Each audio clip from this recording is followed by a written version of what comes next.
la familia de él hizo de todo para poner a la amante en mi lugar. Y lo lograron. Pero quédate ahí que te voy a contar cómo, rapidito, estaban de rodillas suplicándome ayuda. Desde el primer día de casada, supe que no sería fácil. Pero una cosa es imaginar resistencia, y otra es sentir en el cuerpo el peso de no ser bienvenida. Al principio, pensé que era impresión. Una mirada más fría por aquí, un comentario fuera de lugar por allá. Pero pronto quedó claro, no era aceptada. Y no era solo una cuestión de preferencia o de antipatía, era como si hubiera cometido un crimen por haberme casado con Bruno. Su familia nunca necesitó decirme abiertamente que me despreciaba. Sabían ser sutiles. El tipo de gente que sonríe con los labios, pero apunta con los ojos. Las cuñadas eran maestras en eso. Ana Paula y Lucía, dos víboras con perfume caro y dientes impecables. Siempre tenían una comparación lista. ¿Viste cómo se comporta la hija del abogado Villar? Ella sí que encajaría con nuestro apellido. Oh, ay, Ana, ese vestido no te favorece. La otra ex de Bruno tenía un cuerpo más elegante, ¿no? Era así todo el tiempo.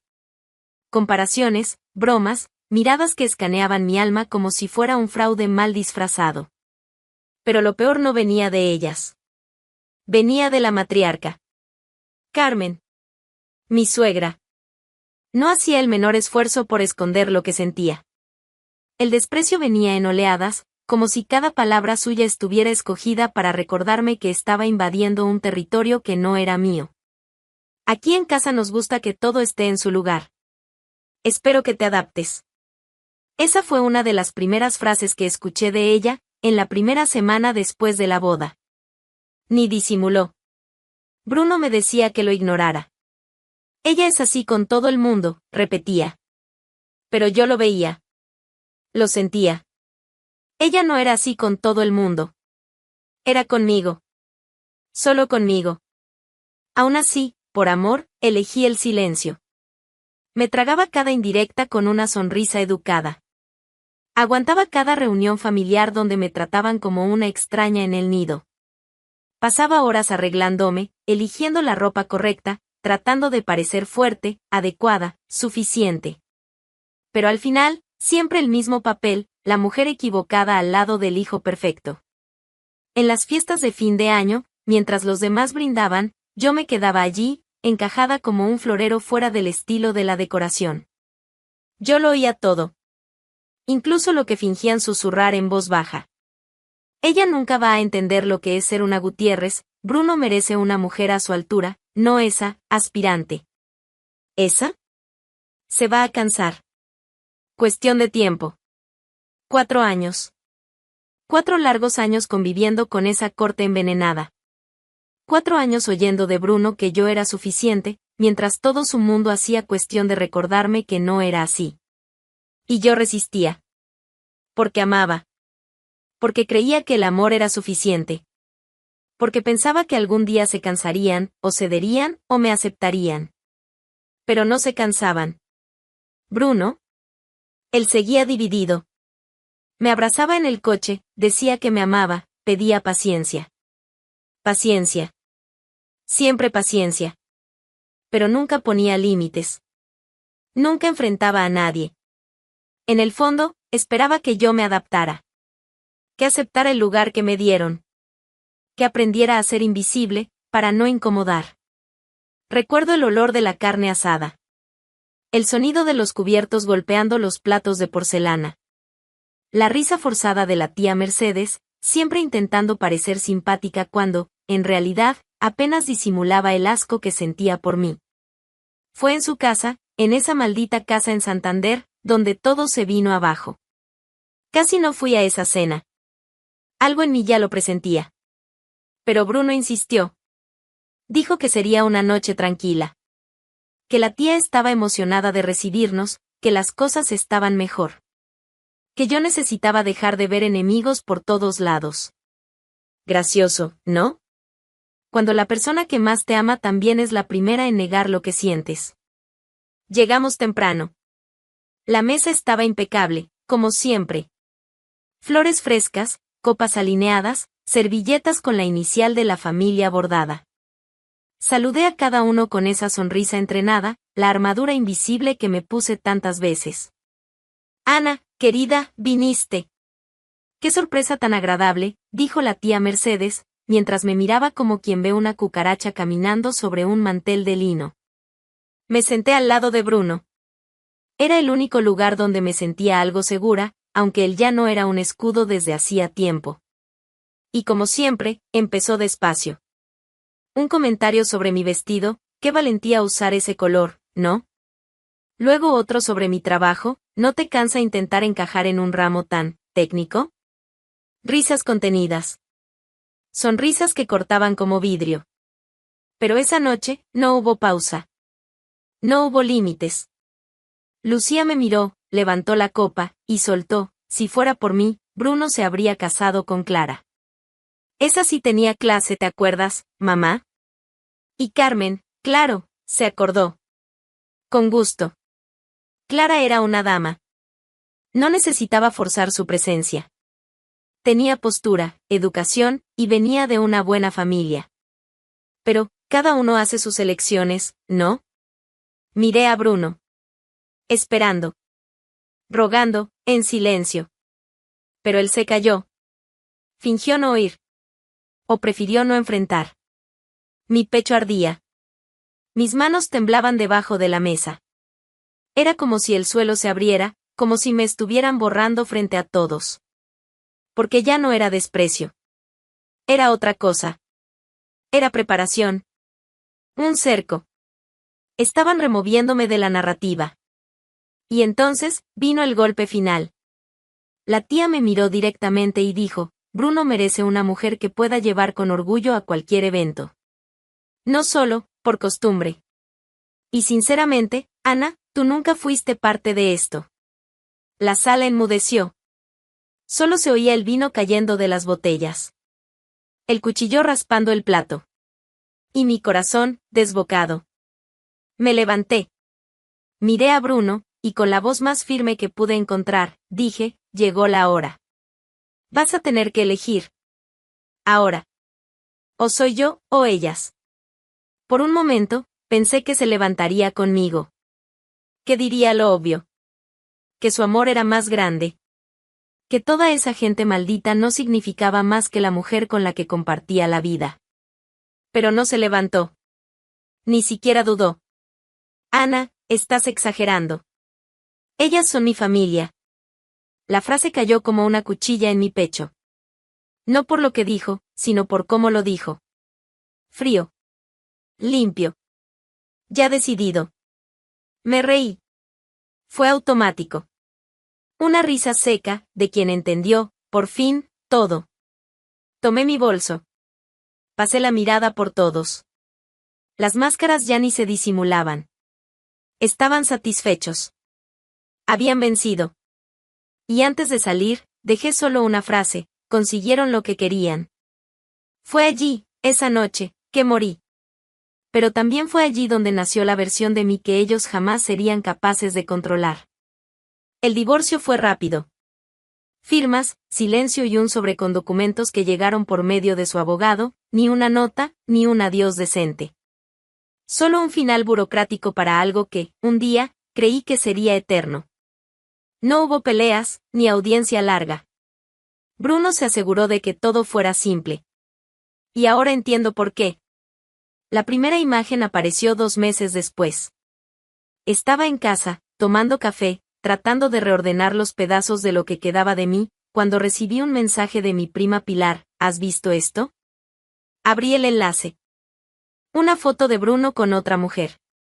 Los dos sonriendo en un restaurante conocido de Bilbao, abrazados como si nada más existiera.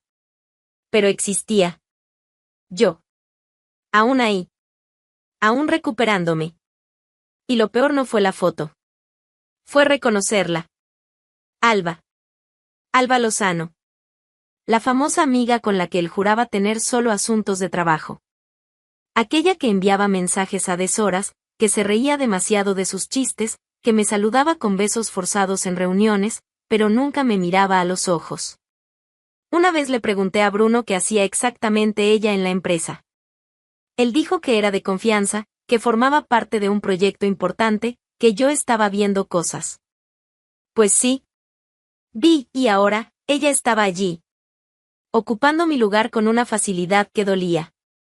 No hubo luto, ni tiempo, ni vergüenza. Estaban preparados. Eso quedó claro. Las redes sociales se convirtieron en un desfile de aceptación.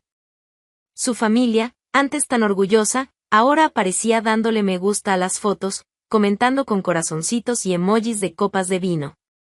Carmen publicó una imagen con Alba en su terraza, brindando, y escribió, finalmente, una mujer que entiende nuestro estilo de vida. Leí eso inmóvil, como si estuviera viendo mi propia historia siendo borrada públicamente. Como si nunca hubiera existido. Y fue ahí cuando lo comprendí, no era solo una traición amorosa. Era un proyecto. Una sustitución construida paso a paso, con el silencio de Bruno y la complicidad de su familia. Querían a alguien fácil de moldear, que no cuestionara nada, que encajara sin hacer sombra. Y Alba hacía eso muy bien. Pero no solo ocupaba el espacio al lado de Bruno. Se estaba metiendo en otros lugares. Empezó discretamente, apareciendo en eventos de la empresa familiar, esa misma de la que nunca me dejaron cruzar la puerta de la dirección. Luego, comenzaron a aparecer registros de ella en reuniones con socios. Pequeñas apariciones en fotos con Carmen y Ana Paula durante almuerzos ejecutivos. Un día, vi una publicación de Lucía con la leyenda, Alba aporta ligereza y competencia.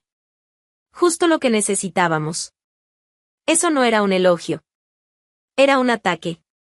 Directo, limpio, sin rodeos. Mientras yo recogía los pedazos, ella avanzaba. Y nadie parecía notar la velocidad con la que se infiltraba. Ni cuestionar cómo una nueva novia tenía tanto acceso, tanta libertad, tanta voz. Pero yo sí lo veía. Lo entendía. Y, sobre todo, lo recordaba. Recordaba cada vez que intenté contribuir, opinar, ayudar, y fui ignorada. Ahora, la nueva estrella de la familia brillaba donde antes me apagaron. Pero no dije nada. No respondí, no confronté, no mencioné nada a nadie. Observaba todo en silencio. Porque aprendí que, a veces, el silencio habla más alto que cualquier escándalo. Alba supo jugar. No llegó como una invasora, llegó como solución. Con sonrisas calculadas, elogios en la medida justa y una habilidad absurda para parecer inofensiva. Carmen, que siempre fue la muralla entre cualquier mujer y el corazón de la empresa, le abrió espacio con una facilidad que solo el desespero disfrazado puede explicar. Y las cuñadas, aquellas mismas que me trataron como una intrusa durante años, ahora elogiaban cada gesto de Alba como si hubiera reinventado la elegancia. Pero nadie veía lo que realmente pasaba. Nadie miraba en profundidad. Ella no solo entró en la empresa, estudió el territorio. Empezó en los bastidores, como compañera dedicada, apareciendo aquí y allá, ofreciendo ayuda con informes, revisando presentaciones, organizando hojas de cálculo. En pocos meses, ya participaba en reuniones. Le dieron una oficina, pequeña, discreta, pero dentro. Y desde ahí, ya nadie la frenó. Lo que parecía simpatía era, en realidad, infiltración. Lo que parecía eficiencia, era estrategia. Alba conquistó a todos los que importaban. Carmen la elogiaba públicamente. Ana Paula decía que tenía visión de negocios. Lucía, la más venenosa de todas, llegó a decir que ella era la pieza que faltaba. Los socios, impresionados por su rapidez, le abrieron las puertas. Empezaron a incluirla en las discusiones sobre nuevos contratos, reestructuraciones e incluso inversiones. Pero lo que nadie sabía, y yo supe después, es que, detrás de esos tacones elegantes y esa voz suave, Alba ejecutaba un plan. Con acceso total a las finanzas, empezó a mapear cada vulnerabilidad de la empresa. Identificó contratos frágiles, brechas legales, áreas expuestas. Y entonces, con la ayuda de un cómplice externo, un nombre que aún no ha salido a la luz, comenzó el desvío. Fue quirúrgico. Pequeños montos, transferencias ocultas en rubros técnicos, presupuestos inflados. Todo dentro de la normalidad para quien no mira dos veces. Mientras tanto, manipulaba informes, distorsionaba resultados, enmascaraba pérdidas. La empresa, antes sólida, comenzó a desangrarse. Lentamente. Y nadie lo notó. Porque Alba era perfecta. Porque Alba sonreía. Porque Alba era todo lo que Ana nunca fue. Hasta que el golpe fue demasiado grande para ocultarse. La primera alerta vino con la ruptura de un contrato internacional. Los inversores comenzaron a retirarse. Surgieron rumores en el mercado sobre desorganización interna, retrasos en pagos, promesas incumplidas. Carmen entró en pánico. Reuniones de emergencia, intentos de calmar a los socios, llamadas buscando financiación. Pero ya era tarde. El agujero en las cuentas era más grande que cualquier discurso optimista. Y el nombre de la empresa, ese apellido que tanto veneraban, ahora circulaba por los bastidores como sinónimo de riesgo. De quiebra. Y fue solo en ese momento que comenzaron a sospechar que la gran salvadora tal vez no fuera tan inocente. Pero ya era demasiado tarde para evitarlo. Alba, la preferida, la elegida, la que supuestamente vino a arreglar el error que yo representaba, había dejado un vacío que ni todos ellos juntos sabían cómo llenar. Le abrieron las puertas. Aplaudieron, confiaron, entregaron todo. Y ella, simplemente se lo llevó. Al principio, nadie se atrevía a decir mi nombre. Era como si pronunciaran afuera admitir un error que esa familia se negaba a reconocer. Pero la verdad, esa que nadie controla, comenzó a abrirse paso entre los escombros del orgullo. La empresa estaba al borde del colapso.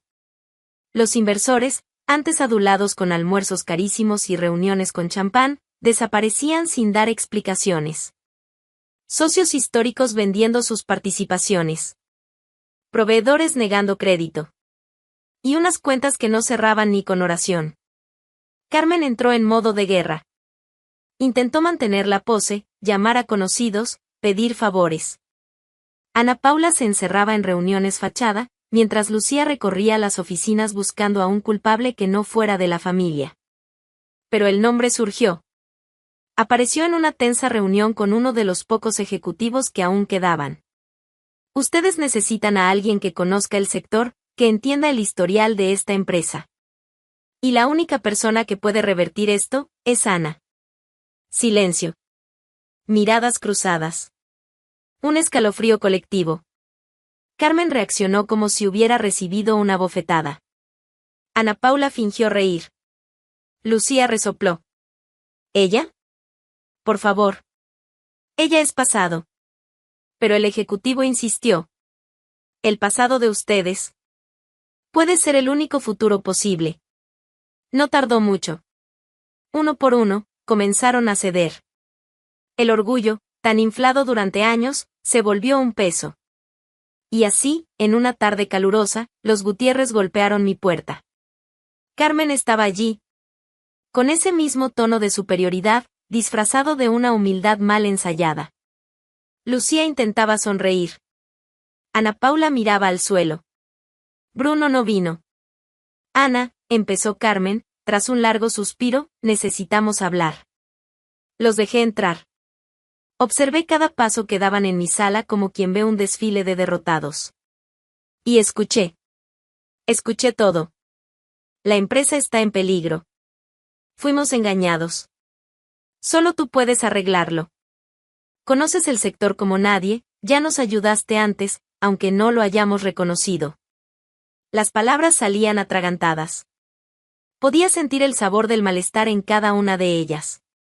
Era casi cómico. Cuando terminaron, hubo silencio. Esperaban que dijera sí, emocionada, agradecida por la oportunidad. O tal vez esperaban que dijera no, solo para reafirmar el rencor. Pero yo ya estaba mucho más allá de eso. Crucé las piernas, me recosté en la silla y respondí con calma, yo salvo. Pero no quiero salario. No quiero bonificación. No quiero favores. Quiero la mitad de la empresa. El impacto fue inmediato. Lucía abrió los ojos. Carmen se puso pálida. Ana Paula tosió, como si hubiera oído mal. ¿La mitad?, repitió Carmen, casi sin voz. Sí. 50%. No entro como empleada. Entro como socia. O se hunden solos. Nadie respondió.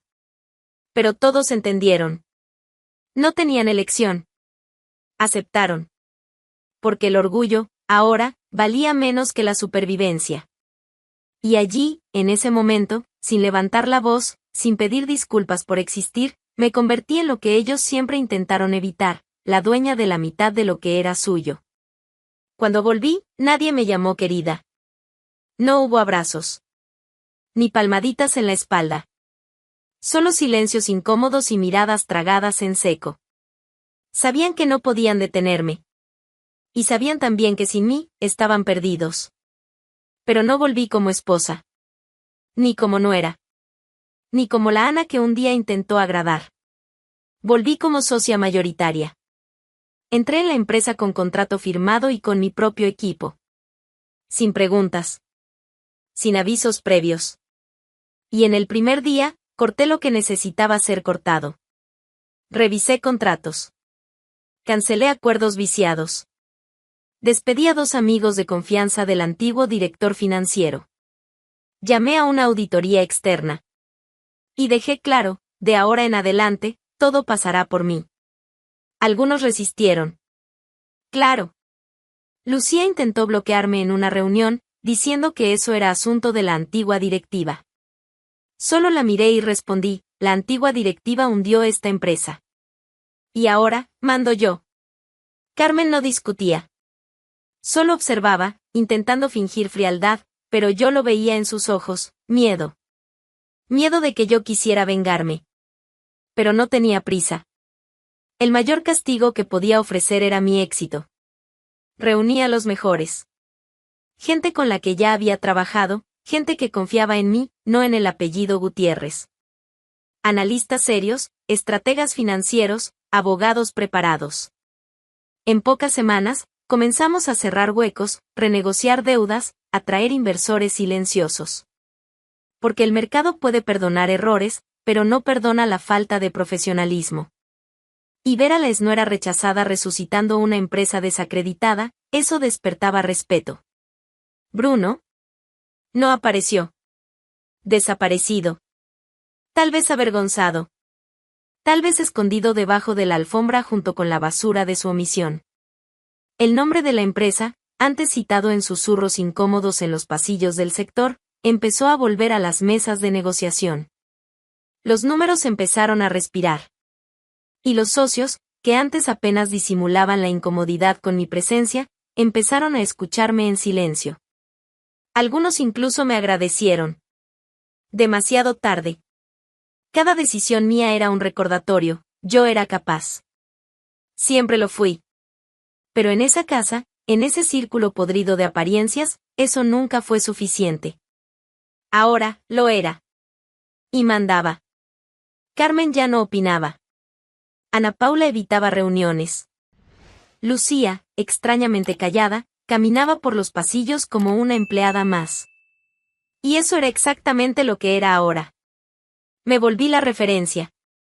La voz final. El nombre que todos querían tener al lado en una negociación. Aquella que ellos juzgaron inadecuada era ahora la responsable de mantener todo en pie. Nadie se atrevía a contradecirme.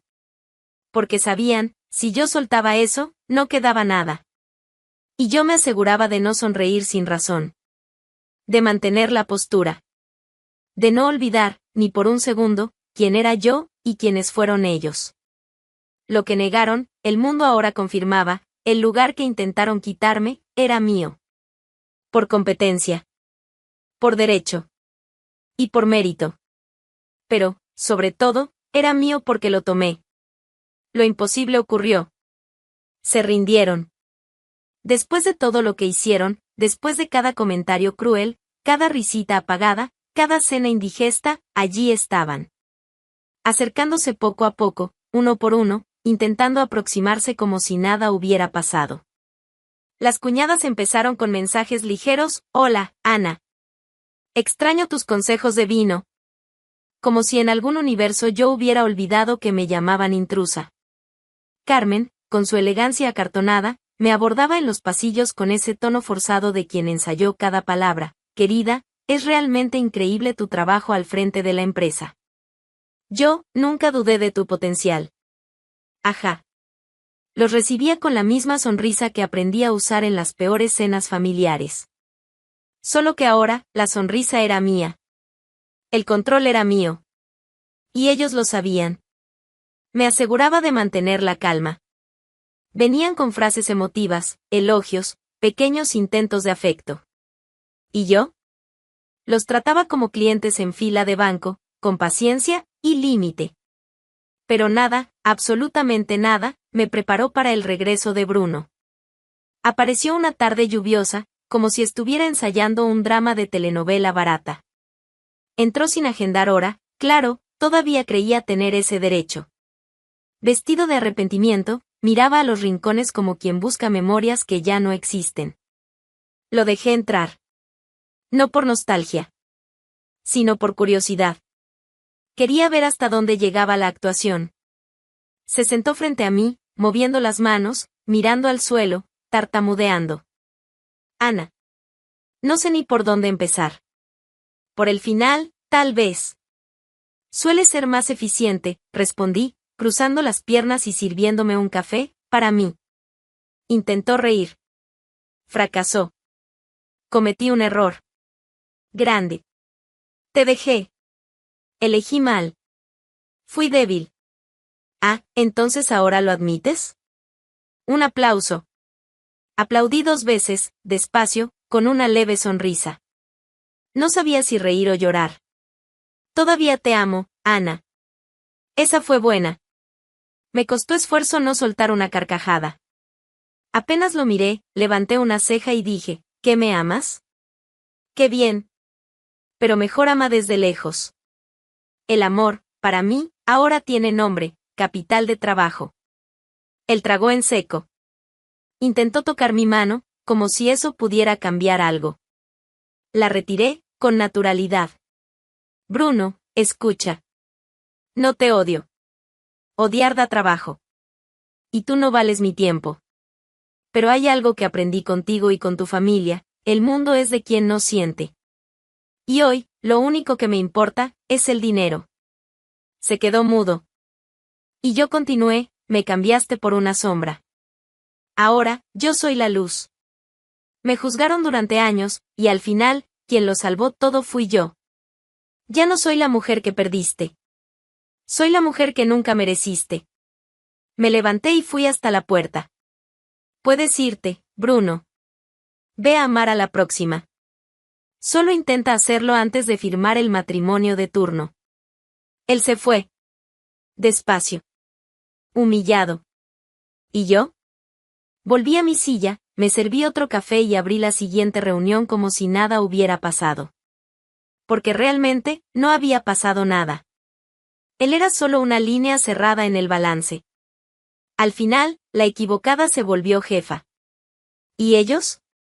Vinieron arrastrándose. Si te gustó esta vuelta de tuerca, suscríbete al canal, activa la campanita y dale like, porque aquí, la venganza se narra.